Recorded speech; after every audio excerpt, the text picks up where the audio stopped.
Assalamualaikum warahmatullahi wabarakatuh. Baik, pada sesi kali ini kita akan membahas materi physical layer dari topik Introduction to Network versi 7. Nah, topik bahasan dari materi physical layer ini ada beberapa bagian. Yang pertama, tujuan atau fungsi dari physical layer, kemudian yang kedua karakteristik dari physical layer, lalu mengenai pengkabelan tembaga, copper, lalu pengkabelan UTP, berikutnya pembahasan mengenai pengkabelan fiber optik, dan yang terakhir adalah media wireless. Nah, kita masuk yang pertama, yaitu fungsi dari physical layer. Nah, sebelum komunikasi berlangsung, tentunya proses atau ready-nya physical layer itu sangat menentukan dalam membentuk sebuah jaringan. Jadi physical layer ini harus sukses fungsinya atau harus established atau dikatakan dengan tersedia. Jadi physical connection ini harus tersedia ketika kita melakukan komunikasi jaringan komputer. Ya. Koneksi ini bisa berupa kabel atau non kabel, jadi disingkat dengan wireless ya. Kata lainnya adalah wireless. Jadi kita bisa menggunakan pengkabelan atau menggunakan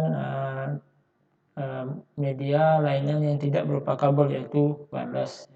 Tergantung dari proses kita setting jaringan.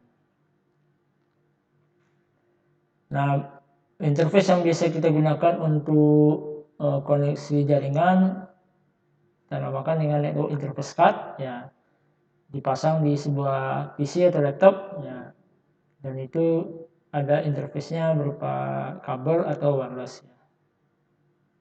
Jadi kartu antarmuka jaringan atau network interface card digunakan untuk komunikasi ke jaringan yang bisa mensupport untuk jaringan kabel atau jaringan non kabel. Nah, physical layer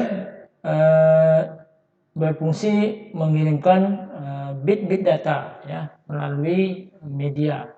Jadi bit-bit data yang sudah diproduksi oleh lapisan kedua atau lapisan data link layer, nah itu dikirimkan melalui physical layer.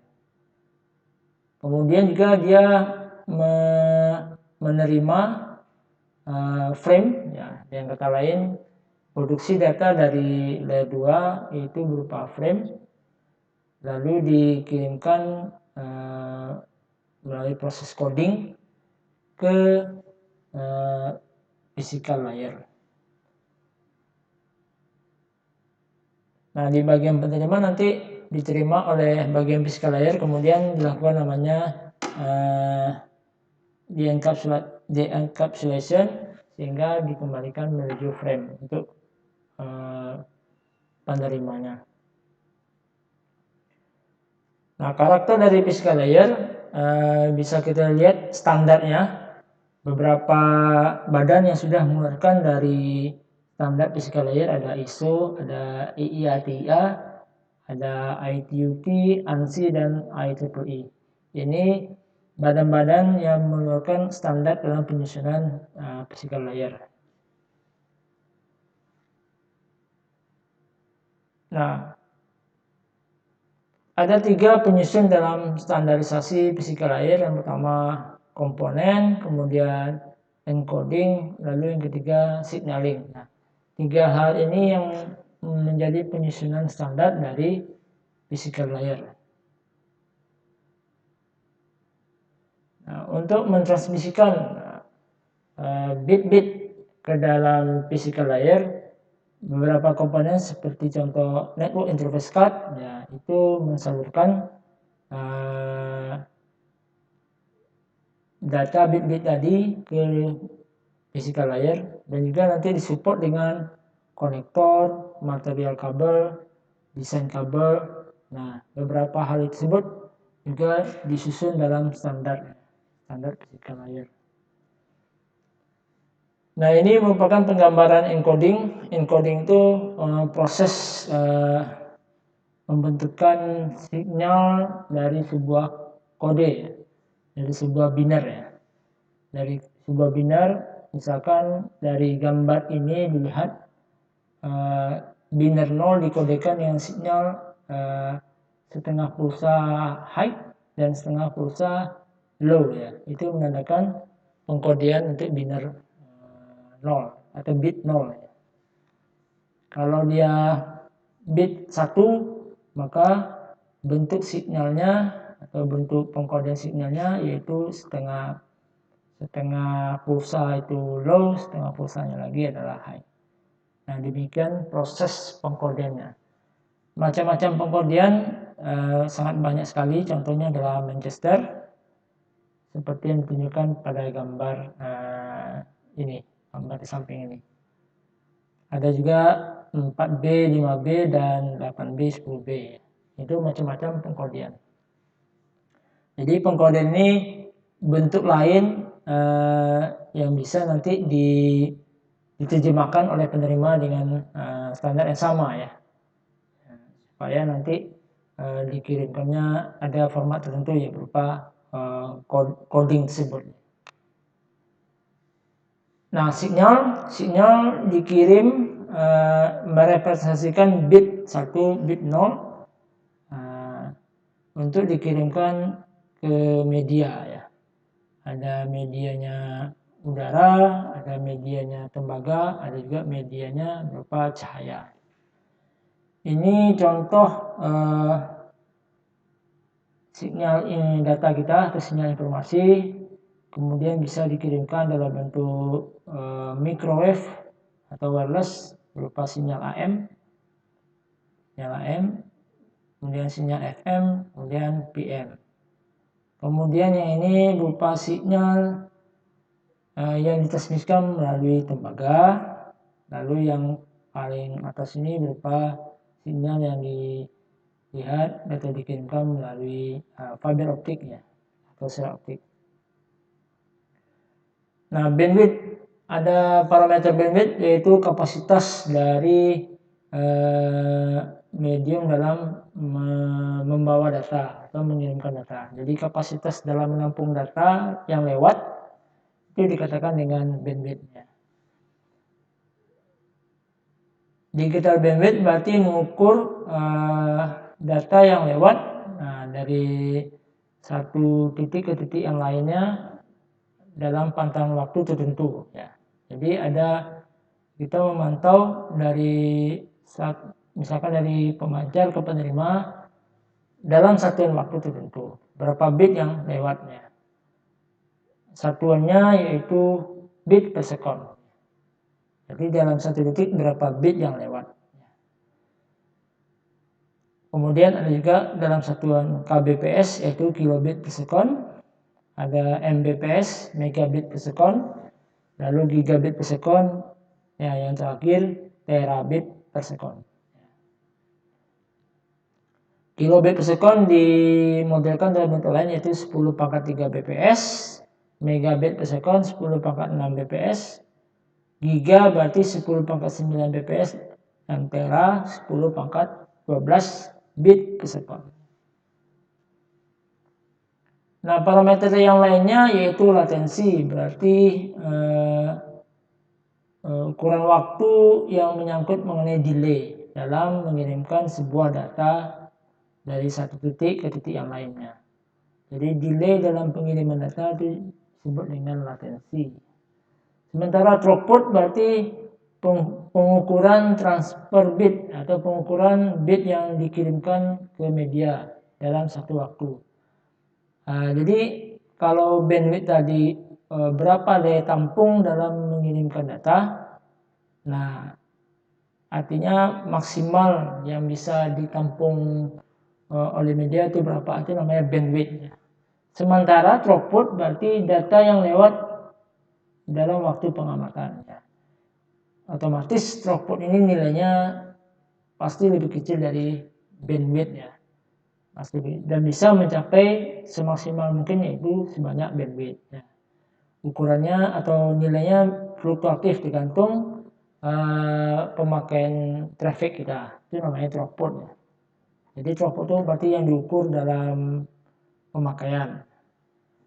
Sementara goodput yaitu parameter dalam mengirimkan data, khususnya data ya, tanpa embel-embel overhead atau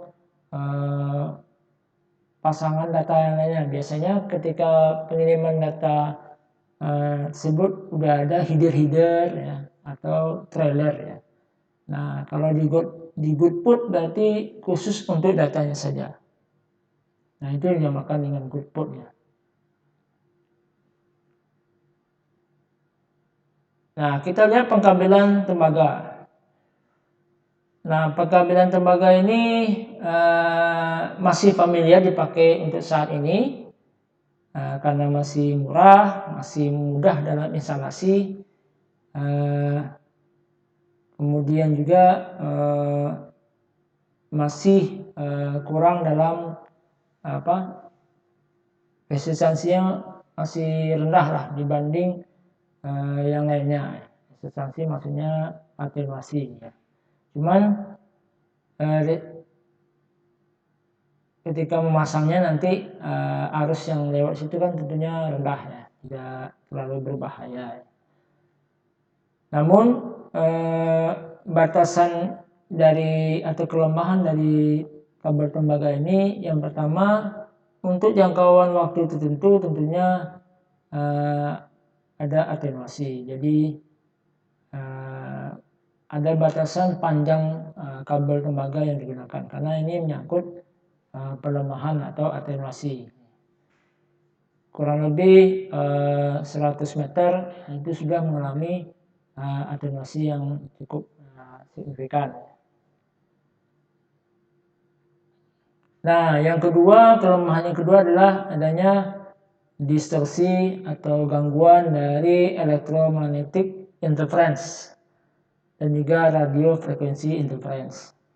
Nah, ini misalkan kalau kita pasang kabel tembaga ini di perangkat-perangkat yang menghasilkan elektromagnetik seperti kayak speaker audio system ya, atau kita pasang di pemancar, nah itu biasanya yang menghasilkan radio frekuensi, nah biasanya nanti akan menimbulkan gangguan berupa distorsi dan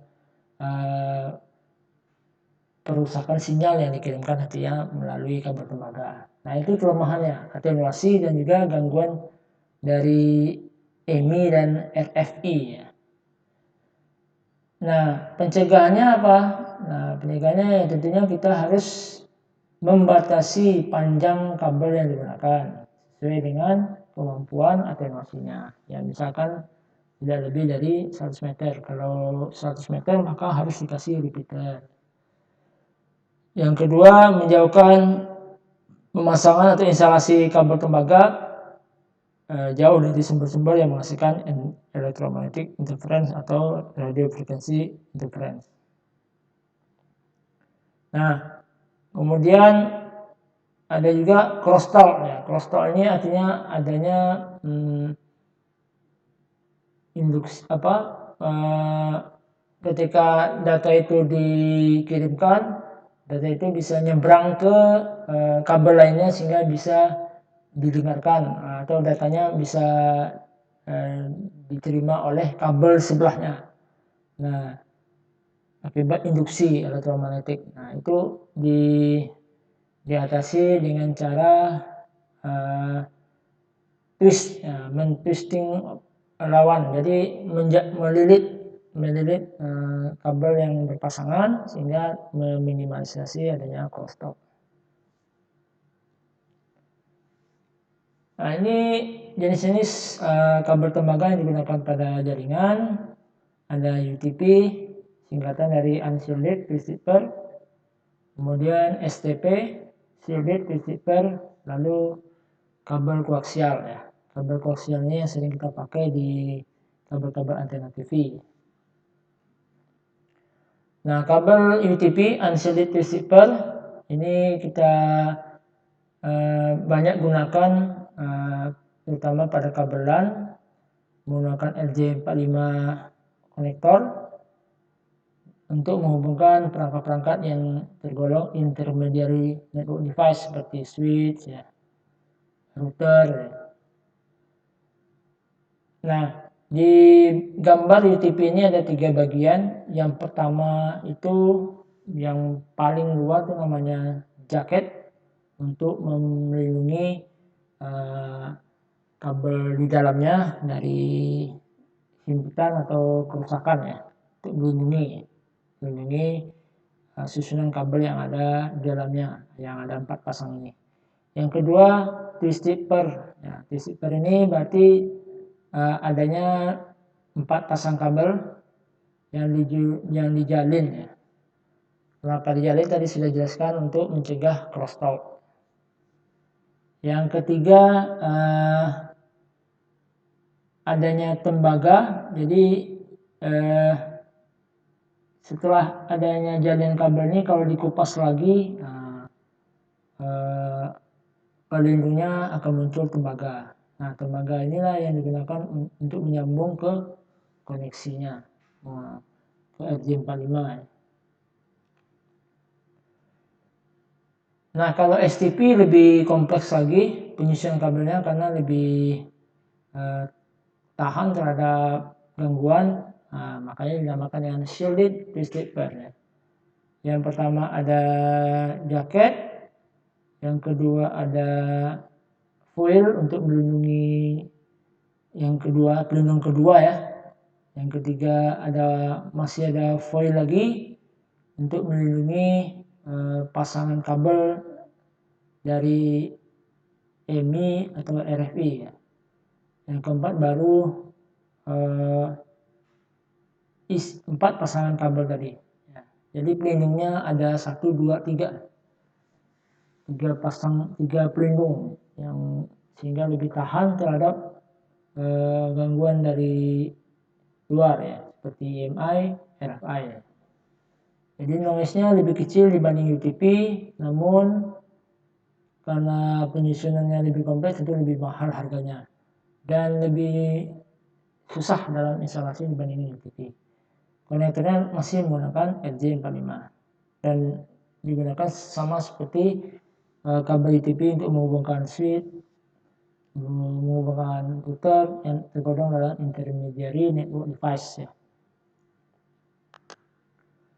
Koaksial kabel ini bentuk atau karakteristik dari kabel koaksial.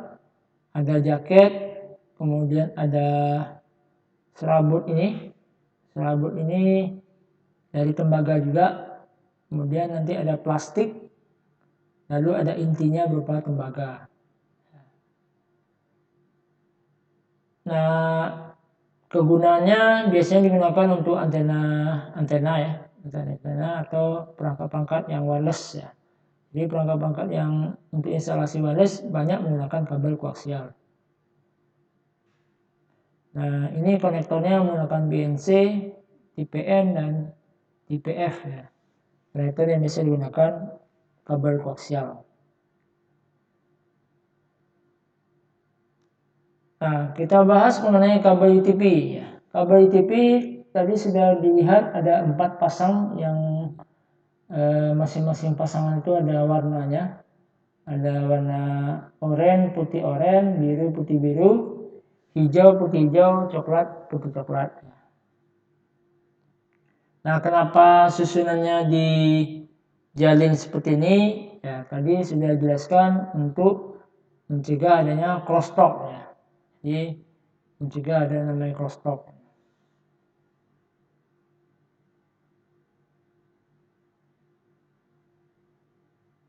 Nah, standar penyusunan UTP atau pembuatan kabel UTP itu dikeluarkan oleh Badan TIA-EIA, ya. Jadi TIA-EIA ini menyusun standar penyusunan kabel UTP. Nah, nomor kode penyusunannya TIA IA 568 ya.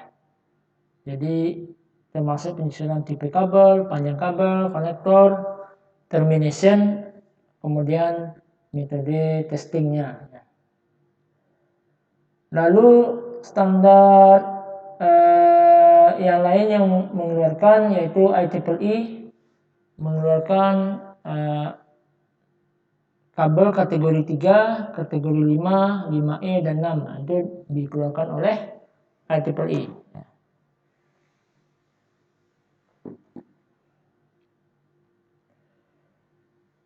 Nah, ini merupakan beberapa konektor yang digunakan. Ini gambar dari RJ45. Ini soketnya untuk dipasangkan RJ45. Nah, metode pemasangannya yang benar seperti ini. Jadi jaketnya masih masuk ke dalam, masuk sini, karena ini nanti ditekan oleh crimping, tang crimping. Kalau seperti ini jaketnya masih berada di luar, itu pemasangan yang tidak benar, karena ini akan longgar sehingga koneksinya akan lepas ya, sehingga tidak terkonek lagi untuk kabelannya. Nah, ini dua jenis pengkabelan ITP, ada straight, ada cross ya, straight through dan crossover. Nah, straight through itu berarti keduanya kode pemasangan urutan kabel warnanya adalah T568A atau keduanya T568B. Jadi kalau dikatakan yang tipe kabel Ethernet straight, ya berarti kedua ujungnya bisa menggunakan T568A kedua-duanya, atau kedua ujungnya menggunakan susunan T568B. Jadi kedua ujungnya sama, apakah menggunakan T568A atau T568B. Nah, kapan dipakai kabel straight? Kabel straight ini dipakai untuk menghubungkan antar host ya. Untuk menghubungkan host ke network device ya. Misalkan dari PC ke switch itu menggunakan kabel Ethernet straight. Atau dari router ke switch itu menggunakan kabel Ethernet straight ya. Nah, berikutnya Ethernet crossover, kabel crossover ITP. Nah, ini susunan kabelnya adalah satu ujungnya T568A, satu ujungnya lagi T568B.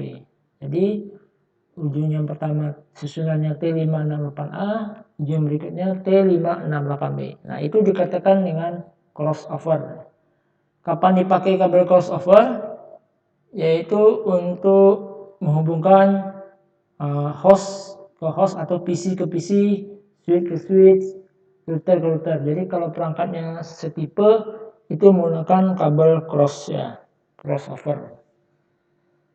Lalu yang ketiga kabel rollover. Ini dikeluarkan oleh Cisco, produk keluaran Cisco untuk menghubungkan PC atau laptop ke router melalui kabel serial, melalui per konsol. Jadi ketika kita melakukan konsol, kabel yang digunakan kabel rollover atau kabel konsol. Nah, susunan T568A seperti ini. Ada yang pertama itu yang pertama hijau putih, putih oranye, biru, putih biru, oranye, putih coklat. Sementara T568B putih oranye, putih hijau biru, putih biru hijau, putih coklat. Ini susunan dari T568B.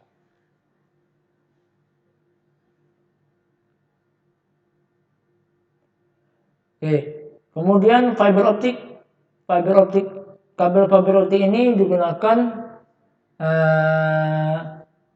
biayanya memang lebih mahal ya, karena penyusunannya masih lebih mahal bahannya dibandingkan kabel UTP ya. Nah, cuman kelebihannya bisa mentransmisikan data lebih jauh ya, karena bandwidthnya lebih besar dibandingkan media lainnya ya.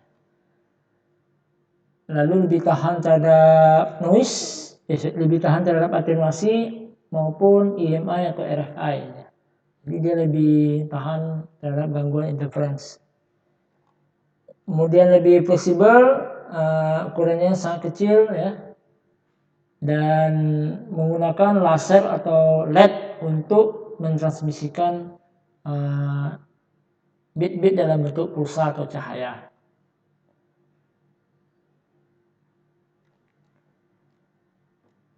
Nah, ini bentuk mode dari kabel optik ya, ada dua, ada single mode, ada multi mode. Nah, single mode seperti ini, core-nya atau intinya berukuran sangat kecil, dengan transmitternya berupa laser, jangkauannya lebih jauh ya. Sementara multimode ukuran core-nya lebih besar dibanding single mode. Transmitternya berupa LED, dan jangkauannya tidak sejauh single mode-nya. Cuman dia bisa membawa beberapa cahaya ya. Jadi itu yang dinamakan multimode. Sementara di sini hanya satu sinyal cahaya bisa lewat single mode.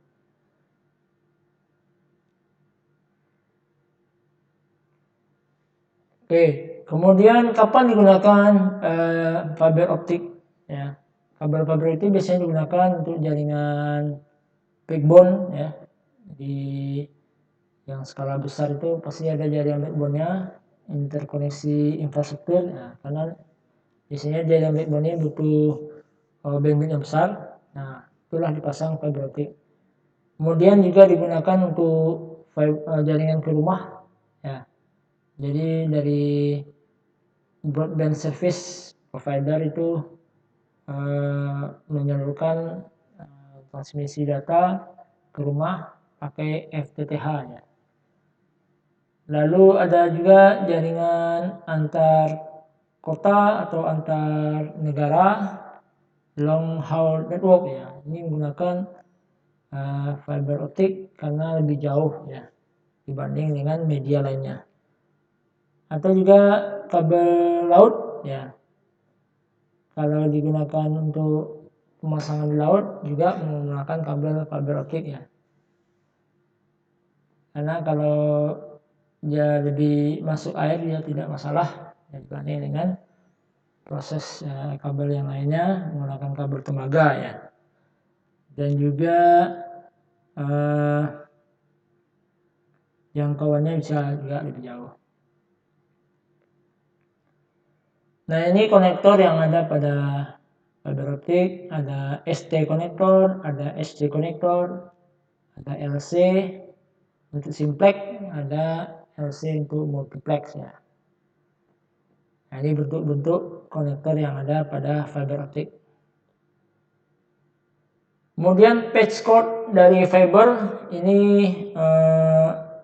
pasangan-pasangan untuk instalasi fiber optik ada SC-SC, ada LC-LC, ada ST-LC, ada ST-ST ya. Nah, yang jaketnya yang warna kuning itu berarti single mode, yang oranye berarti multi mode. Nah, kalau kita bandingkan fiber optik dengan kabel UTP, bandwidth fiber optik lebih besar pastinya sampai ratusan giga, sementara UTP hanya bisa mencapai 10 giga. Kalau jangkauan ya masih unggul fiber optik hingga mencapai ratusan ribu meter. Ketahanan terhadap EMI atau RFI ya, itu lebih tinggi fiber optik. Terhadap electrical hazard atau petir dan semacamnya itu lebih tahan fiber optik. Kemudian masalah biaya lebih mahal fiber optik, masalah biaya. Lalu dalam instalasi lebih simple atau lebih mudah pakai UTP ya. Optik lebih kompleks dalam pemasangannya. Kemudian dalam perhatian terhadap keamanan, maka instalasi dari fiber optik ini lebih perlu perhatian keamanannya ya, untuk pemasangannya. Nah, berikutnya media wireless. Nah, media wireless ini penyampainya dalam bentuk sinyal elektromagnetik ya, disampaikan menggunakan radio atau frekuensi microwave ya. Nah, ini lebih cocok untuk pengguna yang mobile ya, atau tingkat fleksibilitasnya atau tingkat perpindahannya lebih banyak ya dibanding kita menggunakan kabel optik atau kabel UPP, tembaga ya. Nah, beberapa keterbatasan dari wireless, yang pertama coverage. Ini efektivitas dalam mencapai sinyal ya. Kemudian interference ini gangguan dari wireless lain yang bisa melemahkan atau mengganggu sinyal wireless yang sekarang. Jadi sesama perangkat wireless itu bisa menimbulkan interference ya, dan berdekatan. Lalu masalah security, karena wireless ini di broadcast semuanya, tentunya bisa diakses ya ke semua orang ya. Nah, ini perlu penanganan keamanan untuk merestrict ya, akses dari pengguna media wireless. Lalu kemudian share medium, wireless LAN dioperasikan dalam hal duplex, berarti dalam satu arah. Jadi dalam satu waktu dia satu arah. Jadi hanya satu perangkat yang bisa mengirim atau menerima satu waktu. Nah, ini perlu penanganan. Jadi kalau misalkan hanya ada satu perangkat yang bisa mengirim atau menerima satu waktu, maka terjadi proses pengurangan bandwidth jadinya, karena harus nunggu dulu satu perangkat selesai baru nanti bisa digunakan oleh perangkat lain. Nah, untuk tipe dari penggunaan media wireless itu ada standarnya, yang menggunakan adalah IEEE. Kalau WiFi itu IEEE 802.11, itu namanya wireless LAN teknologi. Bluetooth itu pengkodean standarnya IEEE 802.15, wireless personal area network atau WPAN. WiMAX 802.16, Zigbee 802.15.4. Nah, wireless LAN ini ada beberapa perangkat. Ada perangkat namanya wireless access point, berarti sebagai konsentrator atau sebagai pusat untuk koneksi wireless ya, dari user ke user lainnya menuju ke wireless access point. Lalu ada namanya wireless NIC adapter. Ini menyediakan koneksi wireless ke hostnya. Jadi host itu connect wireless melalui wireless NIC adapter. Nah, konsentratornya atau pusatnya diarahkan ke wireless access point.